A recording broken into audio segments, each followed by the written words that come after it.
Gracias por seguir con nosotros hoy, deleitándonos no solamente pues con buena lectura, sino también aprendiendo muchas cosas. Voy a leer un poco del libro del doctor, porque esta fue una de las partes que me cautivó muchísimo. Balaguer fue el hombre político por excelencia, todas las demás condiciones intelectivas, su gran cultura, la lógica, los valores, la poesía, su carácter, los sentimientos, su temperamento flemático y toda otra cosa que pudiera incorporar y acomodar adecuadamente en su inteligencia, estaban al servicio como instrumento del accionar de su vida política, sin remordimientos, condiciones morales, atenuantes o agravantes, con cualquier otro tipo de acondicionamiento cultural. Hay una cita incluso del fin justifica los medios en este sentido. ¿Era Balaguer transparente? El Balaguer que nosotros conocemos es un personaje creado por él mismo, una especie de avatar. Bueno, tú lo has dicho, yo pienso que Balaguer construyó una metáfora de sí mismo.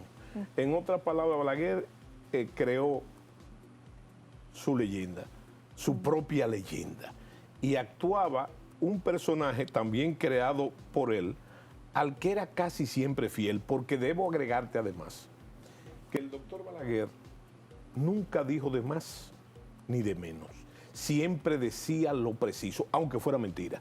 Entonces, fíjate lo que tú has dicho, transparente, bueno, él escribió un libro que se llamó La Venda Transparente. Por eso lo utilicé el fíjate, la transparencia no en él, sino en el hombre político debe ser, pero no es.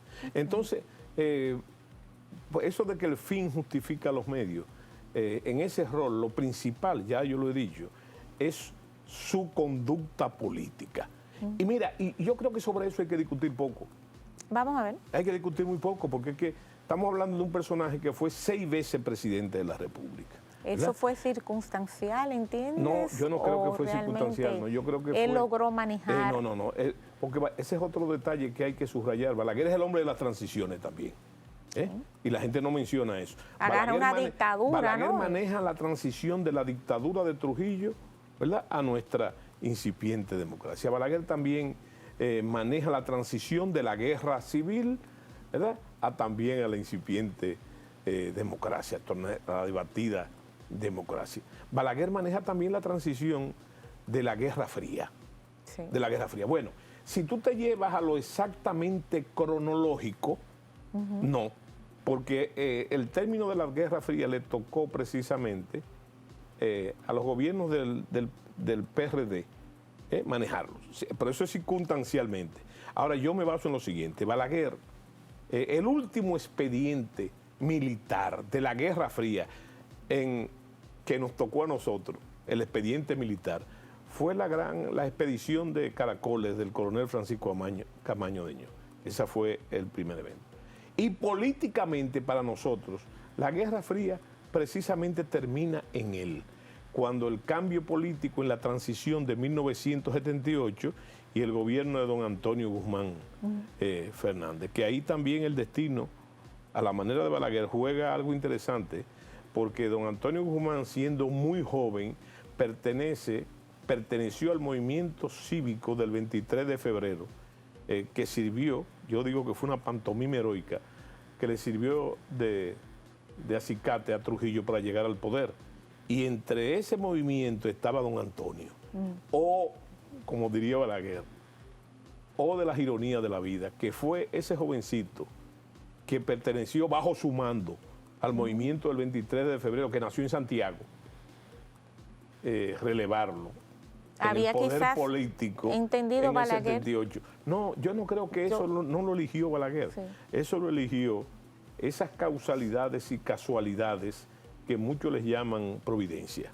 De esas cosas. Y a veces alguien dijo una vez, era una frase favorita de Balaguer, ¿verdad?, que los caminos del Señor son inescrutables. Sí. ¿Verdad? Los caminos de la providencia son inescrutables. Y entonces simplemente lo tomamos como una ironía dentro del pensamiento de Balaguer, una ironía de lado. Quizás porque muchos también le atribuyen que de una manera caricaturesca a veces, ¿no?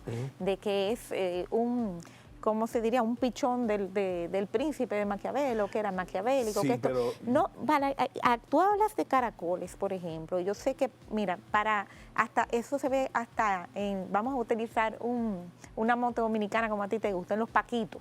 Fíjate que los superhéroes tienen su archienemigo. Sí. Probablemente no hubiera existido un doctor Joaquín Balaguer sin sus las personas que contendían contra él, el doctor José Francisco Peña Gómez y un Juan Bosch.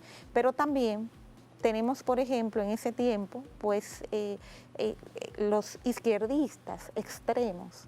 Entonces ahí yo vengo. No era él un visionario en ese sentido, en donde él entendió de que ya la guerra había pasado en un sentido que se necesitaba, que había otro tipo de... O sea, no fue una persona que impulsó el progreso en el país. Yo te voy a citar para decirte... Estoy sonando muy balaguerita, lo reconozco, pero... Un entrañable amigo. No, yo pienso que Balaguer es una figura que solo se explica en Balaguer. Balaguer, naturalmente, es la cabeza histórica y más permanente, hasta hace unos años, del conservadurismo dominicano, ¿verdad? De esa corriente conservadora. Era el líder indiscutible del conservadurismo y no pretendió nunca otra cosa hasta que se murió. Pero yo lo que quiero señalarte es que el doctor Balaguer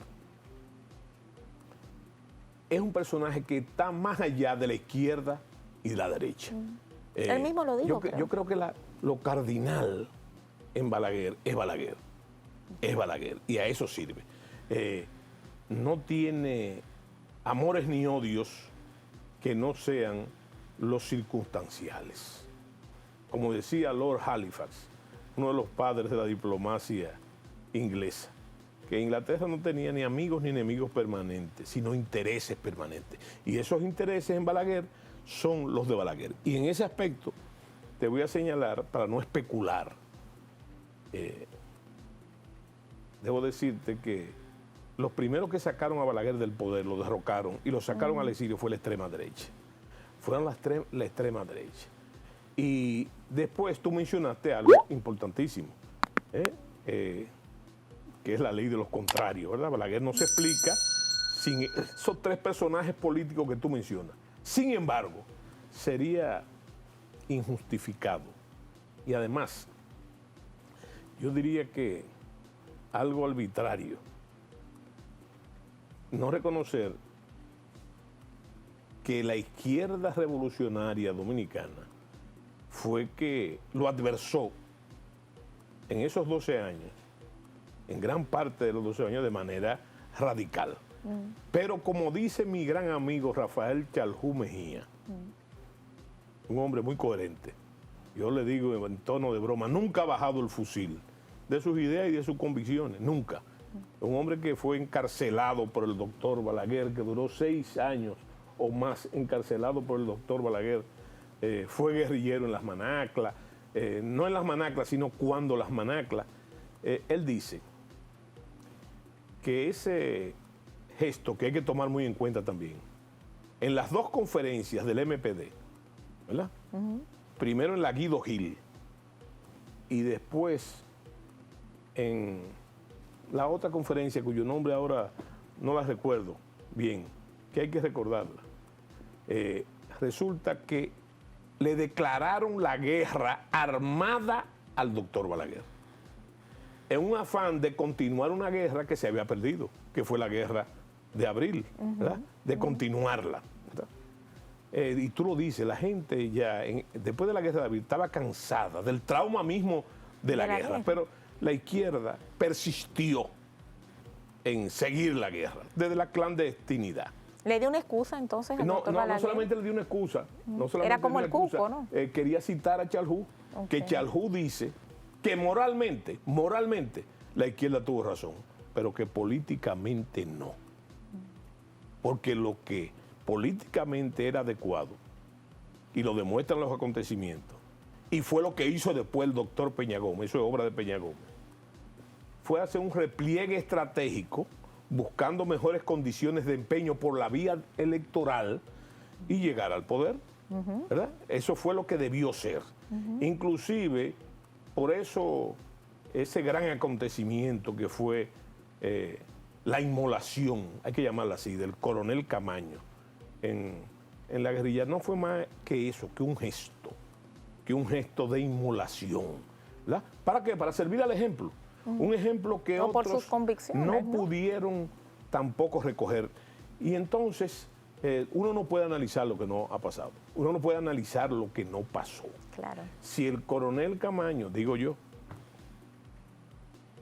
hubiese venido por el aeropuerto en vez de venir en la guerrilla, primero le plantea un gran problema al gobierno de los 12 años, del doctor Balaguer. ¿Qué iban a hacer con él? Bueno, tenía un caso abierto de deserción, pero no por irse a Cuba. La deserción del coronel Camaño, que es otra cosa que no se discute, que pocos saben y por lo tanto no discuten. Francisco Alberto Camaño Deñó, el coronel Camaño, era el supervisor de servicio en la dirección, en el CEFA, el día que estalló la revolución. Y él fue a tomar su parte correspondiente y abandonó el servicio. Ese es el único proceso que tenía abierto. Ahora yo te digo a ti, ¿qué iban a hacer con Camaño si se presenta en el aeropuerto? Aquí estoy yo. ¿Lo iban a matar? ¿Lo iban a fusilar? Ahí en ese momento no. Pero resulta que eso fue en el año 73, ¿verdad? Que Camaño vino de Cuba. Pero es casi seguro, aunque no se puede analizar lo que no pasó, que Camaño tenía grandes posibilidades de llegar al poder siendo candidato del Partido Revolucionario Dominicano y más aún, como pasó después, en el 74, el acuerdo de Santiago, donde estaban los movimientos de izquierda, estaba el MPD presente también, y otros muchos movimientos de izquierda y de derecha. Ahí quizás obró la inescrutable mano del destino. No, yo pienso, ahí hay otros factores que no vamos a tocar porque no ese es el tema, pero claro, sí del doctor. Y quería referirme a un hecho que retrata ese carácter frío, sabichoso. Dueño de lo que hablaba, ¿no?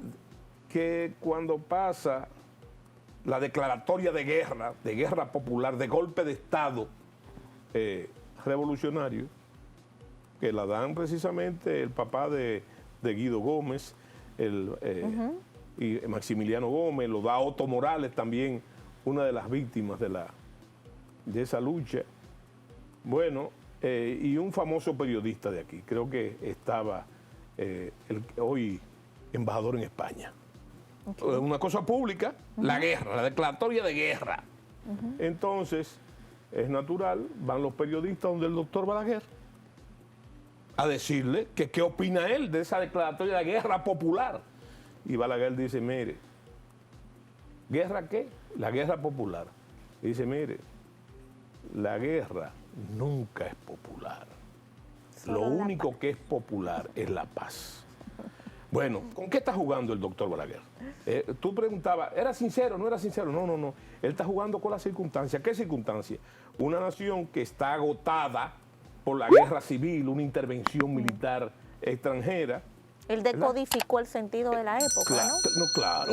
Y lo usó. Y se metió en ello. Ahora, como tú dices también, todo eso, y eso es lo que hablan muchos analistas e historiadores, inclusive marxistas, de que el gran error de la izquierda fue subestimar al doctor Balaguer. Y el doctor Balaguer nunca subestimó la izquierda. Y sobre las barbaridades que ocurrieron en el llamado régimen de los 12 años, él mismo lo dice. Él, quizás en el último discurso político de Balaguer como candidato, que fue en San Cristóbal, y que me llamó mucho la atención. Yo estaba en los Estados Unidos como agregado militar, pero me chocó enormemente, porque el doctor Balaguer dijo que reconocía los excesos terribles de los 12 años, pero que había que comprender que él gobernó con unas Fuerzas Armadas fundamentalmente trujillistas. Y no fue él que lo puso en el poder. Vámonos a una pausa comercial. Algo que viene a continuación, tengo otra anotación aquí que también es difícil uno no poder leer todo del libro, pero realmente se une completamente con lo que estamos hablando. Aquí dice el más insultado. Y realmente creo que vale la pena pues analizar un poco esta parte de este capítulo y sobre todo, ¿por qué dejaste fuera ciertos temas? Sí. Eso viene a continuación, quédense con nosotros.